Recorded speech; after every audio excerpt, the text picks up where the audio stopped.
жүжигчин өсгөөчүүд ирээд ярьсан л та. Энэ олон жилийн өмнөөс бий болсон. Цагаан даваан дээр бүхэл бүтэн хог дээр амьдардаг нийгмийн бүлэг үүссэн. Тэднэрт сургууль орж ирсэн хүүхдүүдийн авчраа сургуульд оруулсан 10 настай охиныг аав нь хурж ирээд чи бие үнэлж мөнгө олохгүй энд юу ийгээ сууж байгаа юм бэ? Ингээ жаргаа сууж байгаа юм бэ гэд аваа явж байна. Тэнд цагдаа байхгүй. Цагдаа үйлчлэлтгүй. Жирийн хүн очихоор та нарыг ойртуул алын шүү гэдэг. Энэ нийгмийг үзен ядсан тийм хүмүүсийн сүрэг тэнд бий болсон. Энэ улам бүр үржиж олширч байгаа. Тэд нар 10-аараа үрждэг. Тэнд эмнэлэг байхгүй. Цагдаа үйлчлэлтгүй. Огт өөр нийгэм тэнд бий болсон. Нэг л өдөр тэд нар зайсан лөө бүгдээрээ ирнэ гэж ярьж байгаа шүү. Энд дийлэнхэн зайсанд амьдардаг хүмүүс байгаа ба. Гэр хороолч гисэн. Яг энэ шиг биш боловч улам бүр амьдрал нь хүндэрч байгаа. Та бол гэр хорооллын амьдралыг мэддэггүй ийм хүмүүсийн нэг. Өнөөдөр гэр хорооллын иргэд төртөөгөө хамгийн түрүүнд очиж хороон дээр тулдаг. Хороон дээр тэнд бол төр хороо.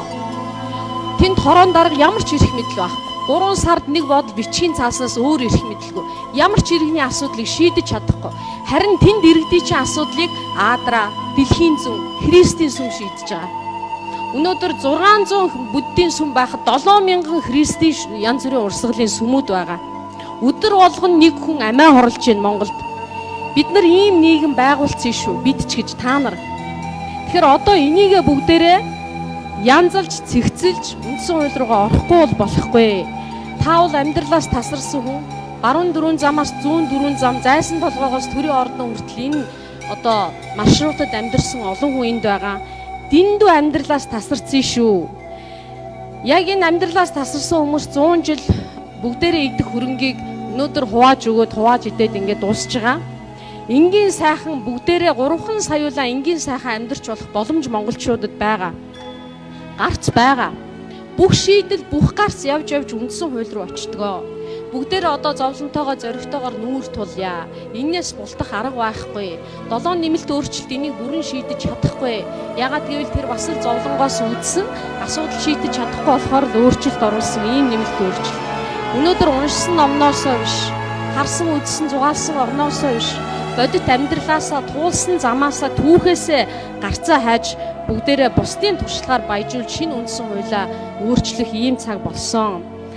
Намаар талцдаггүй, хоёр тийшээ дээшээ доошоо туйл руу орсон, бие биенийхээ амьдралыг мэддэггүй ийм одоо нийгмийг цогцлон байгуулснаа эргэж нэг дүгнээд одоо эннээс салах үндсэн хуулийн өөрчлөлтийг эхлүүлэх ажлыг таны хийх ёстой хамгийн чухал хамгийн гол ажлаа гэж ингэж би түрүү хэлсэн энэ санаагаа дахин тодтогмоор байна. Энэ бололцоог танд олгохын төлөө харин дэмжиж, хамтарч бүр тэр байтугай манлайлагч, санаачлагч байж хамтарч ажиллахад бэлэн байгаа. Ингээд ямар ч байсан одоо миний саналтай саналгүй та дэмжигдэж ерөнхий сайд болох юм байна. Амжилт хүсье. Гэхдээ таны алхам бүрийг хянаж алхам бүрд чинь одоо бас санаа бодлоо хэлж ингэж ажиллах болно. Түрүү улаан сайдын хэлсэнчлэн танд бүхнийг оронгоор нь эргүүлэх бололцоо байхгүй, харин бүхнийг оронгоор нь эргүүлэх тэр суурийг тавих бололцоо энэ парламентэд та бидэнд бүгдэнд нь байгаа. Энэ бололцоог л ашиглаж чадвал та үнэхээр одоо түүхэнд үлдэж чадах ийм ерөнхий сайд болж чадна гэж бодож байна.